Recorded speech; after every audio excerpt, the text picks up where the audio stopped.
Good afternoon, everyone, and welcome to Lunch on Student Day at the TAC Conference and Exhibition. Please welcome back Dr. Sarah Wells.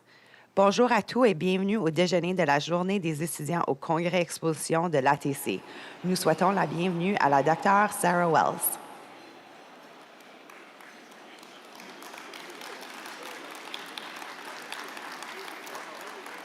Good afternoon, everyone. I hope you've had a good morning. It's hard to believe, but we are already halfway through the TAC Conference. I hope you've enjoyed the conference and its sessions so far, and that you've had a chance to see some of what Ottawa has to offer. J'espère que vous avez passé une bonne matinée. Croyez-le ou non, nous sommes déjà à mi-chemin du Congrès. J'espère que vous avez apprécié le Congrès et ses séances jusqu'à présent et que vous avez eu l'occasion de découvrir une partie de ce qu'Ottawa a à offrir. Today is Student Day at the TAC Conference, and I'd like us all to give an especially warm welcome to the students who are with us today and throughout the week. We know that the future of the transportation sector is in the hands of the students and young professionals, and we're excited by this opportunity to share knowledge, broaden experiences, and welcome new faces to TAC's network. There are a number of ways that TAC strives to make students welcome, including free student membership in the association, free or reduced fees to enjoy the conference, and student rates on some of our key publications. This afternoon, students can participate in a mini career fair in our exhibition hall. Then later today, we will welcome students and young professionals to their own meet and greet event, and today's lunchtime programming includes acknowledgements for some student authors, a discussion with some of TAC's leading young professionals, and updates from the TAC Foundation. But before we get to those, I'm pleased to acknowledge the support of a premier TAC sponsor, Arcadis IBI Group. Delegates and guests, please welcome Jerry Chaput, Director of Partnerships, to share some thoughts with us.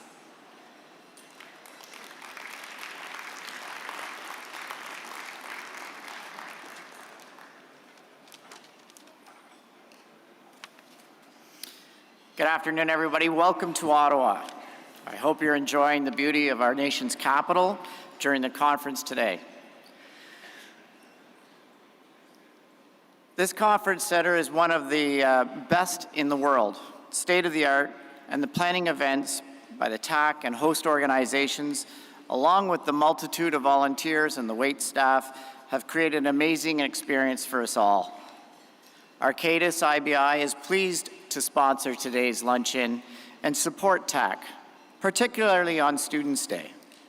We see this conference as an incredible opportunity to transfer knowledge, connect with our colleagues, and participate in the discussions and projects that improve transportation projects in our communities and across Canada. For those who may not be familiar, our Arcadis IBI is the world's largest leading company delivering sustainable design, engineering, and consultancy solutions for natural and built assets. We are more than 36,000 people in over 70 countries dedicated to improving the quality of life. At Arcadis IBI, the strength of our talented and diverse workforce allows us to improve, maintain, and deliver transportation infrastructure by offering new complementary client experiences, both in the Canadian market and expanding globally. Whether it's supporting Canada's infrastructure bank to bring Indigenous-owned broadband infrastructure to Alberta's Indigenous and rural communities, or providing the designs of GTA LRT projects in Toronto, Mississauga, and Brampton, Arcadis IBI is proud of its accomplishments and the value that we bring to the people of Canada. We see the importance of supporting TAC and the TAC Foundation to ensure Canada maintains and develops its transportation excellence. This year, at almost 1,400 strong at the conference, it reunites our transportation community. Together, we maintain our economic corridors and move people to work, school, hospitals, and homes. Arcadis IBI is proud to be a strong supporter of the TAC Foundation, a member of TAC, and a valued contributor to the well-being of our nation. Thank you all, and I hope you enjoy your lunch and the remainder of the conference. Thank you.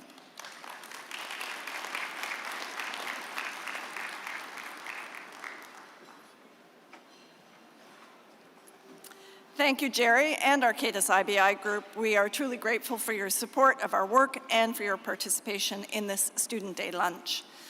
I am now pleased to announce our 2023 TAC Conference Student Paper Award winners. All papers submitted by students and accepted for this year's conference were considered for awards.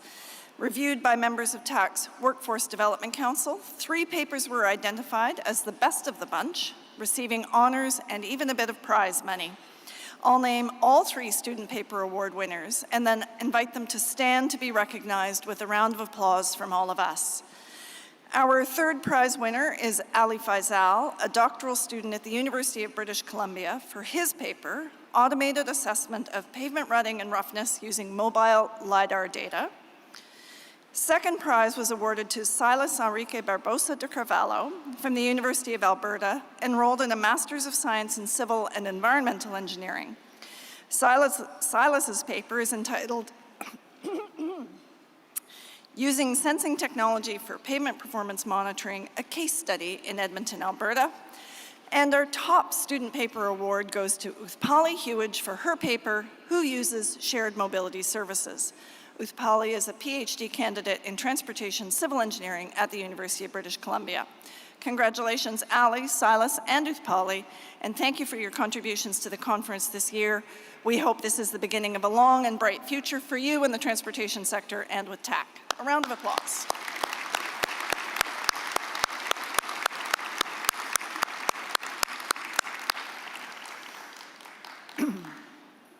We would also like to congratulate this year's TAC student grant winner, Matthias Sarek, a student pursuing a Master's of Applied Science in Civil Engineering at the University of Waterloo. She is this year's lucky recipient of free travel, accommodation, and a full registration to the conference. Matteo, we hope you're having a productive conference experience that will enrich your future in the transportation field. And next, we're pleased to acknowledge some young professionals in our midst. Each year, the Allan Widger Consulting Corporation provides a grant to support the participation of a young geotechnical engineer in transportation at the TAC Conference, exhibition, and the fall technical meetings.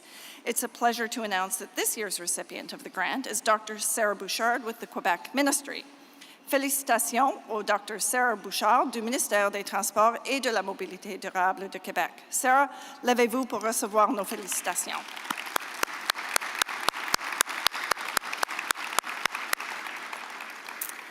I also have very exciting news to share today about another travel grant that will be available starting in 2024. So this is a heads up to all the young innovators in the room. Next year we'll be able to offer a new Innovation in Transportation Travel Award thanks to the generosity of Scott Stewart and Associates. On TAC's behalf, I sincerely thank firms like Scott Stewart and Associates and the Allan Widger Consulting Corporation. They are true leaders in supporting the development of young people in our industry, and I think they deserve a round of applause as well.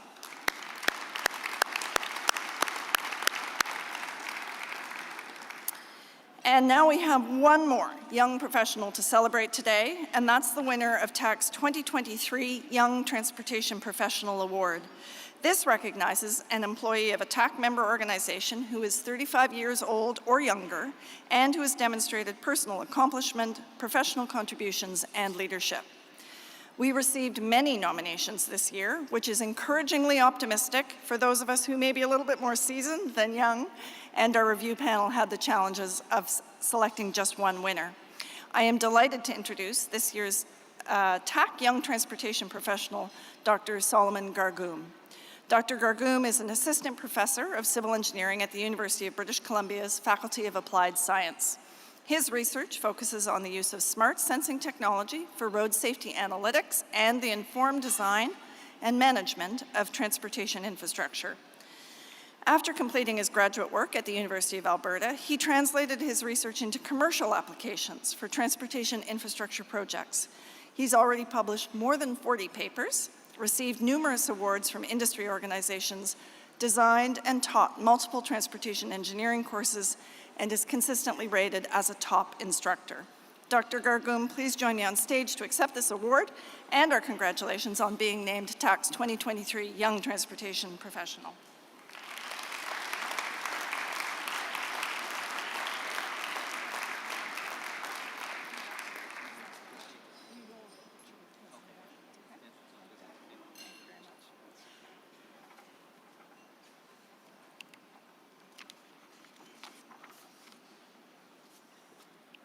So next on our lunch program, we're going to try something new, and we have invited guests to have a discussion that we think will inspire us all, whether we are students, young, or more established professionals. So please welcome to the stage Scott Stewart, an outstanding leader in the transportation sector and TAC's 2023 Distinguished Service Award recipient, and Liraz Friedman and Matt Pinder, recent past recipients of TAC's Young Transportation Professional Honors.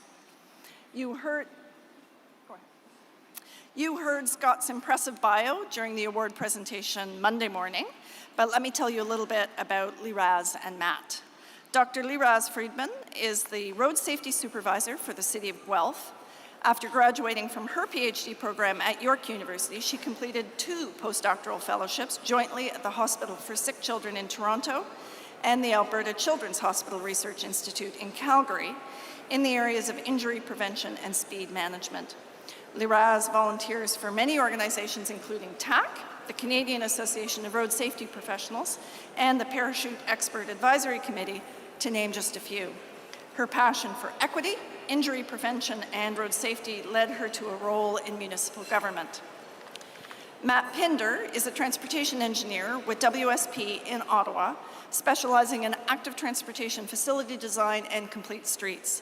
Matt is deeply passionate about how we move around our communities and, in turn, how those communities are designed to support our movement.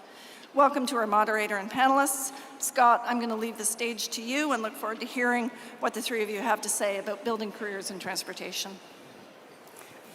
Sarah, thank you very much. And I would encourage everybody in the hall to listen closely.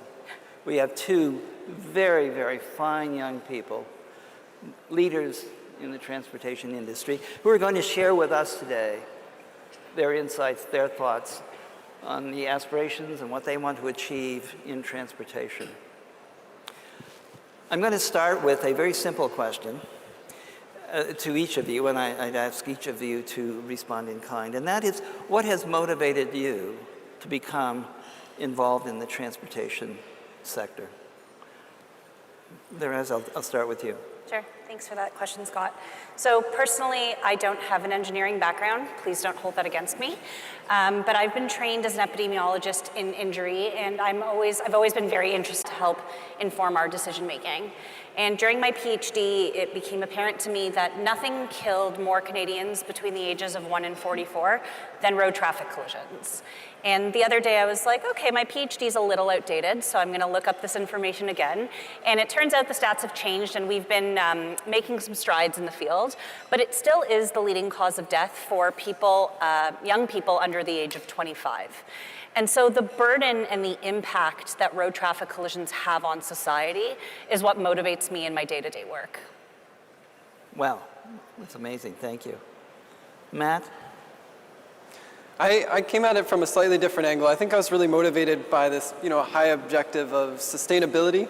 I knew that was going to drive my career, but I didn't quite know where it was going yet. And ironically, I was working an internship as a student at an oil refinery in the GTA, taking the GO train, which probably was the first sign that of the direction I was headed. But I actually, by chance, saw an ad for Metrolinx on the GO train. I hadn't heard of them before, but I started reading in, and I fell down this wormhole of transportation, sustainable transportation, public transit, and I felt myself just being enraptured by this potential to transform the way we move, to solve congestion, to solve public health, to create happier, healthier communities. And ever since then, I started in public transit, but I've since shifted my focus to broader but also narrower of walking, cycling, human-centered communities, and how do we design the infrastructure to support them, but also the communities that facilitate walking and cycling, not seeing walking as this thing that is just in the downtown core of a city, but designing new communities that will be walkable. Excellent, thank you. Now, what is becoming ever more important in the transportation world, or generally in society, are the environmental and societal considerations. And certainly for public companies, we're rated and considered through ESG.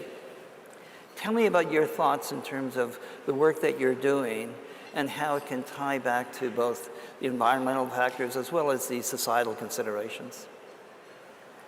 Well, we know that transportation makes up something around a quarter or more of our GHG emissions. So transportation is inextricably intertwined with climate goals, carbon emissions, but there's also, Liraz you're going to talk about road safety and health impacts, of course, but there's also, we have an obesity epidemic, and people just aren't moving enough because we've designed communities to sit in a car to get everywhere you need to go.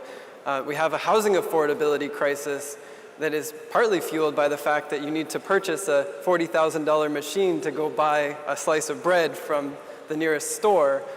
Just imagine the fact that if you didn't have to spend $20,000 a year as a household for your own mobility, housing would be cheaper and lifestyles would be cheaper. Those are some of the high-level objectives that are really motivating me on a day-to-day basis. Sure, I'm going to reference, I was in a panel earlier this morning with a bunch of change makers talking about Vision Zero and the safe systems approach. And part of what we were discussing was political will and the ability to be able to get on the agenda when politics are always changing and these topics are always changing. But we know certain topics are becoming very salient and they're not going anywhere. And one of those is climate change. And I think what we do as transportation professionals a lot of the time is to be able to connect our work to these bigger goals to show the value in more than one arena. So if I'm passionate about road safety and maybe that's not the flavor of the week, I can then tie that into a bigger, broader societal problem like climate change to get that message across to policymakers and eventually move that needle forward in more than one space. Very powerful. Now you have your careers ahead of you. You're young professionals. It's pretty exciting. I once was, as well, a young professional. Wasn't that funny, Matt?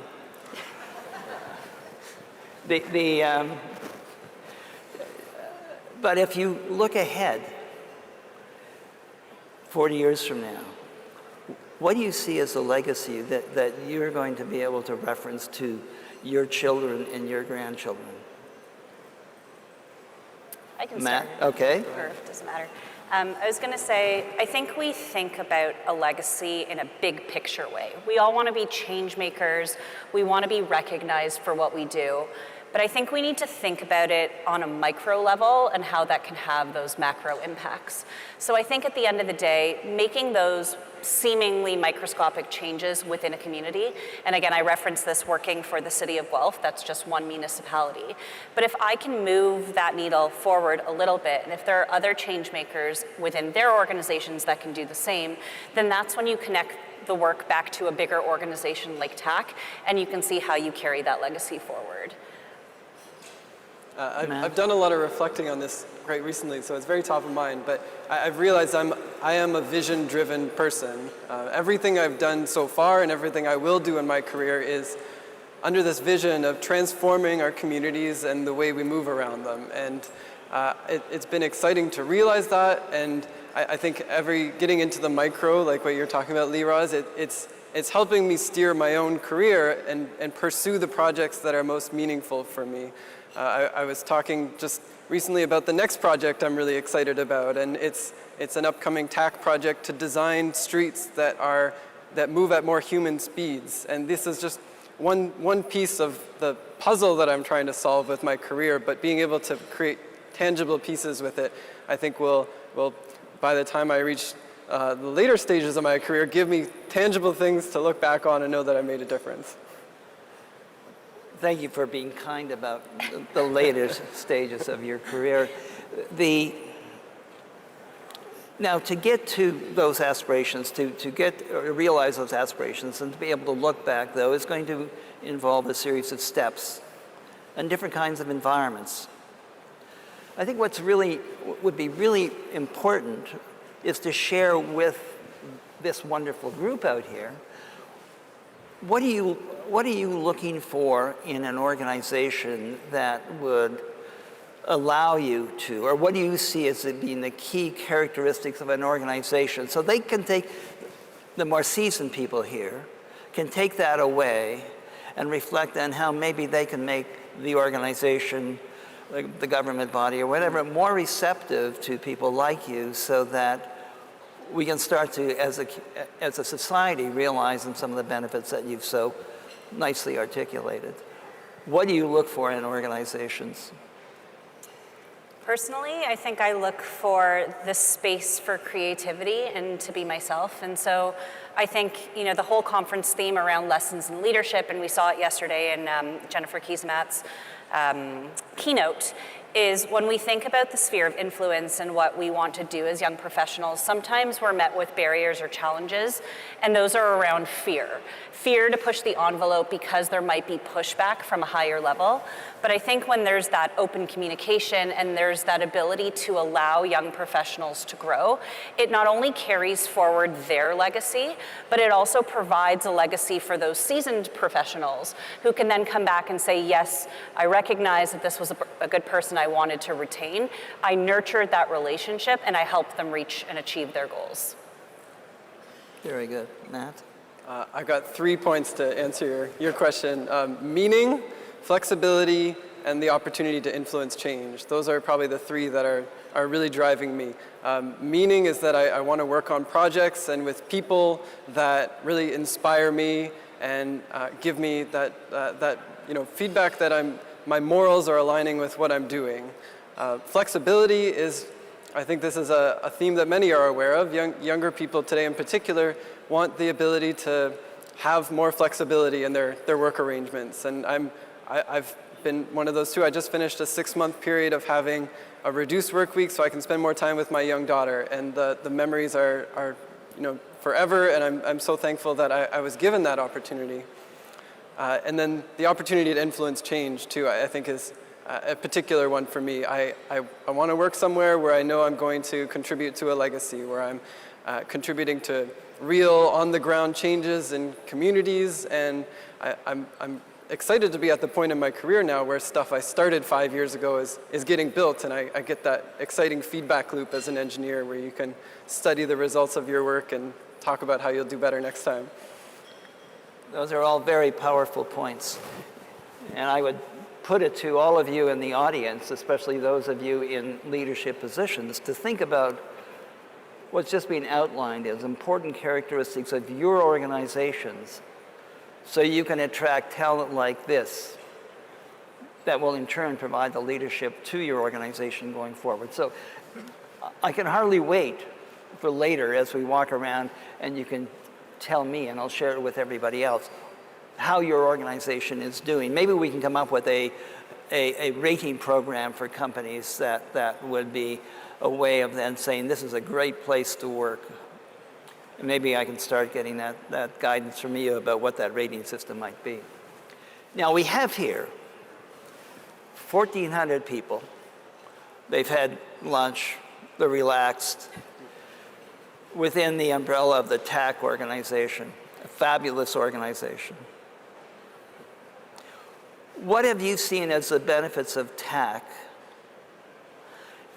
And or are there other things that you might suggest that some of the more seasoned in the organization might reflect on going forward so we can make the organization even better?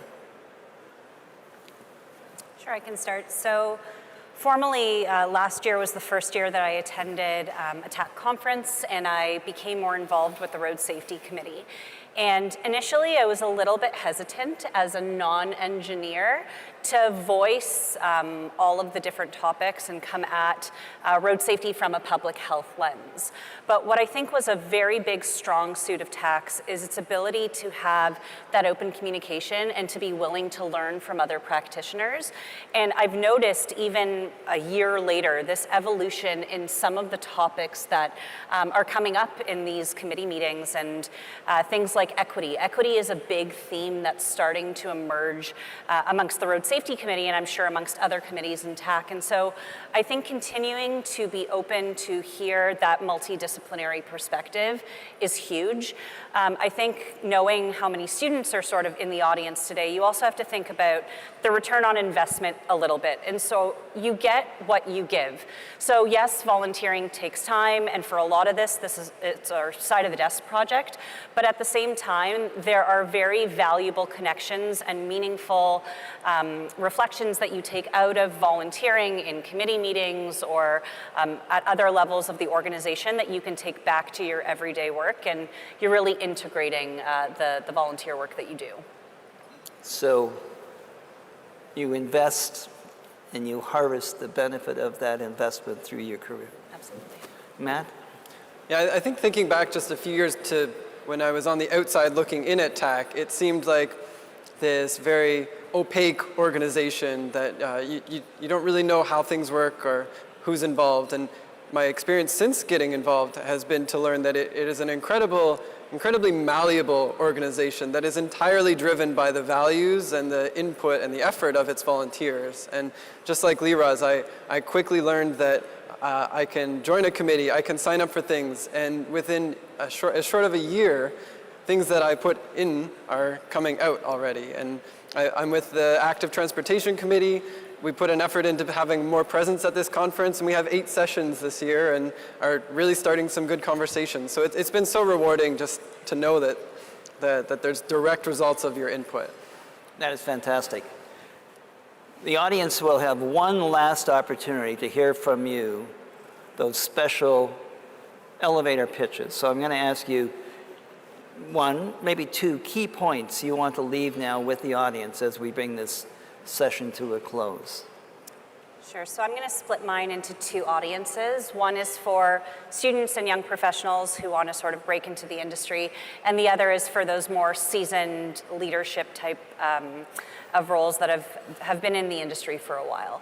So to the students, I would say be a troublemaker and ask a lot of questions, because people, you have a lot of value, and I understand the perspective of having imposter syndrome sometimes and feeling like you're not seasoned and you don't have that expertise, but a lot of people are very receptive to new ideas if you're just willing to provide them. And from the leadership standpoint, again, I'm going to go back to open communication and safe spaces, and it's really actively listening. So when people come up to you and they're truly engaged and interested in what you're doing, give those young professionals that space to run with a creative idea, even knowing that they may make a mistake or they may blunder, but they're there to learn. And I think as long as you have that bi-directional relationship, then you'll both see success. Excellent. So safe places, but also challenge the convention. Matt, the final word. So we've talked a lot about leadership internally within organizations. I want to leave the final thought of external leadership of the public. As engineers, it's written in our code that we have a duty to the public. And I think so often in transportation in particular, we get stuck in our internal discussions of, the engineer, the traditional engineer is assigned a project, they follow the standards, guidelines, they produce a design, the public comments on it, they edit it, and they finish it. I think the engineer of tomorrow is going to be one who proactively builds community connections, understands the needs of different areas of the city or the community that they're working in, and builds those relationships early and is willing to go beyond standards and guidelines to create context-sensitive solutions. Ladies and gentlemen, I want to see us give a round of applause and thank you for these young people. And we can rest assured that TAC and our transportation industry is in very good hands. So thank you very, very much.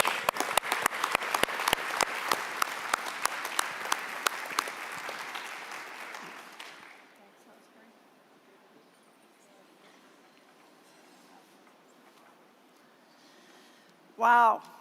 That was great. Thank you so much, Scott, Liraz, and Matt. I really appreciated hearing about what led you to get into transportation and the opportunities that a career in the field has offered to you and offers to others. I wouldn't be surprised if some of the students in our audience today are inspired to follow in your footsteps, and we all thank you for that encouragement. Now let's take some time to hear from our fifth premier sponsor, EXP. Please welcome Ian Ward, Vice President, Transportation, to the stage.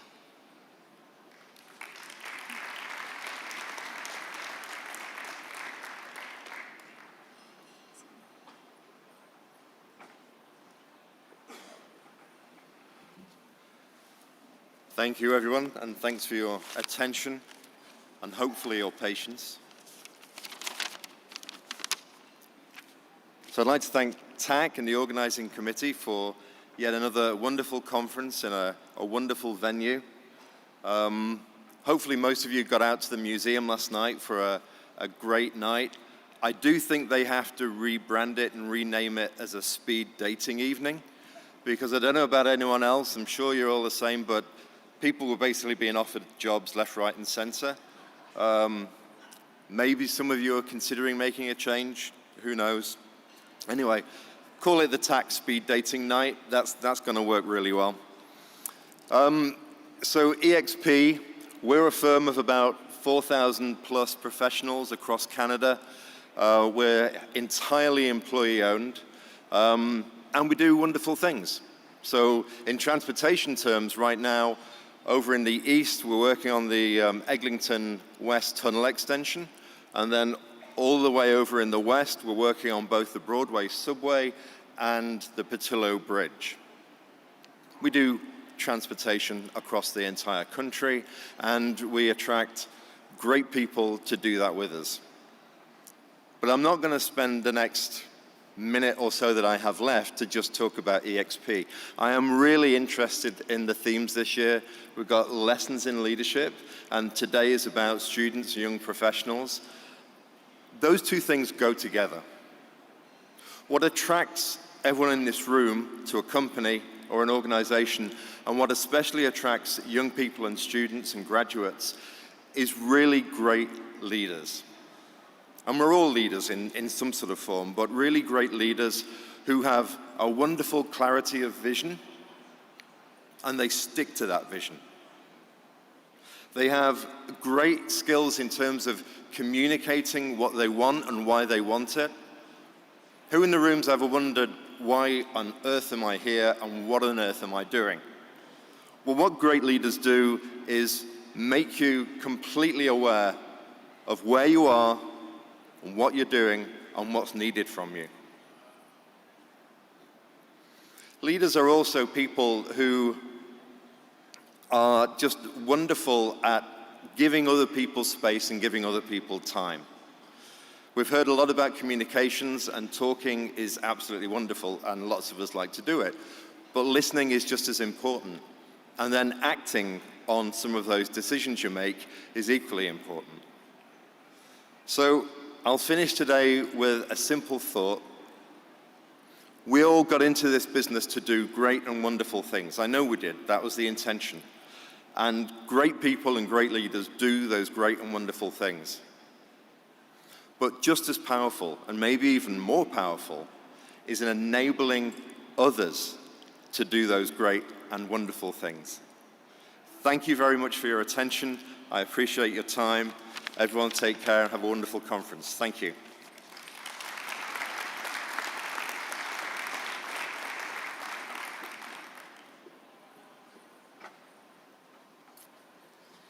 Thank you very much, Ian and EXP. Your sponsorship of TAC's work, of TAC, enables our work throughout the year, so that's really important to us, and thank you. For the final segment of this lunch program, I'm pleased to introduce you to the TAC Foundation, an independent, registered charity that supports the education and development of tomorrow's transportation professionals.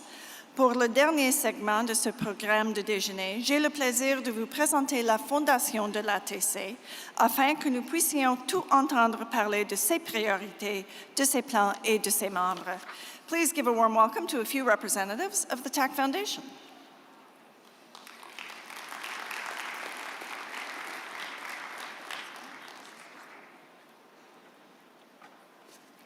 Hello, everyone. My name is Vimy Henderson. I'm proud to be a board member of the TAC Foundation.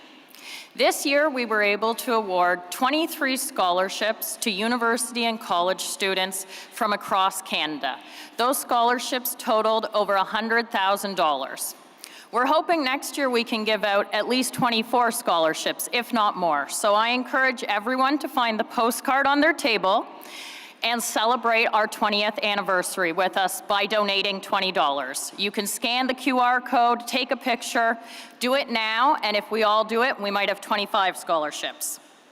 Now I'd like to highlight and thank two of our Platinum supporters and longtime contributors. First, we have Bryce Stewart, a Deputy Minister from the province of Alberta, and then we'll hear from Frédéric Pellerin, Assistant Deputy Minister from the province of Quebec.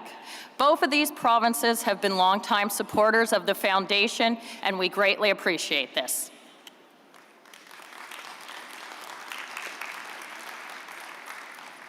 Great, thanks, Vimy. So I know we've all been impacted by the transportation sector's labor force challenges, and it's a theme that's shown up in a number of the sessions that have taken place.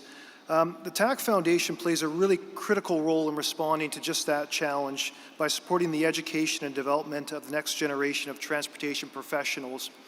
Alberta Transportation and Economic Corridors, we've partnered with the Foundation for a number of years and provided financial support. We see the Foundation as really a key way to be able to solve the collective challenges that we face as an industry with respect to labor, and it's a pretty straightforward way to contribute to that. From my perspective, there's no better time to be entering the transportation profession, and the need for innovative solutions has never been greater. The challenges are pretty significant, whether it's responding to climate change, rapidly changing technologies, and particularly responding to growing public expectations for how we approach our work and the work that we deliver. And really, a lot of our existing knowledge is leaving the industry very rapidly given the demographic challenges.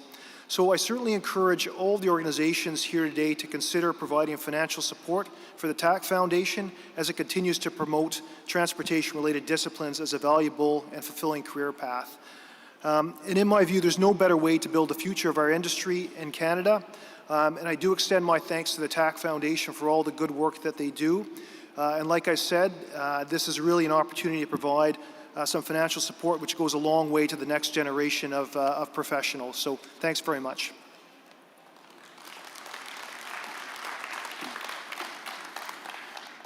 Bonjour tout le monde. Hello everyone. Le ministère des Transports et de la Mobilité durable du Québec est extrêmement fier de contribuer à la fondation de l'ATC depuis ses débuts. La Fondation permet d'encourager et de soutenir le développement d'une main-d'œuvre spécialisée et compétente, ce qui est particulièrement important et critique dans notre contexte de rareté de la main-d'œuvre. Over the last 3 years alone, 14 students from Quebec have obtained scholarships from the TAC Foundation. In the last year, 2 of the 5 recipients were hired by the department, which clearly illustrates the benefits of our organization. I therefore encourage our government partners to contribute to the TAC Foundation. The benefits are tangible. It is essential to highlight this beautiful world of transport in order to attract as many students as possible into this wonderful field. Merci. Thank you.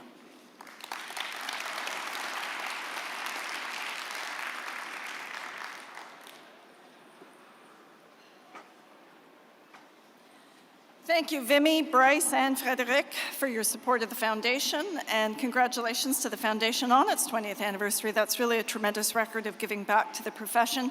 I can tell you I was watching the GoFundMe campaign while I sat there, and it's going up, so that's a good sign. This afternoon, students are encouraged to take advantage of TAC's first ever mini career fair.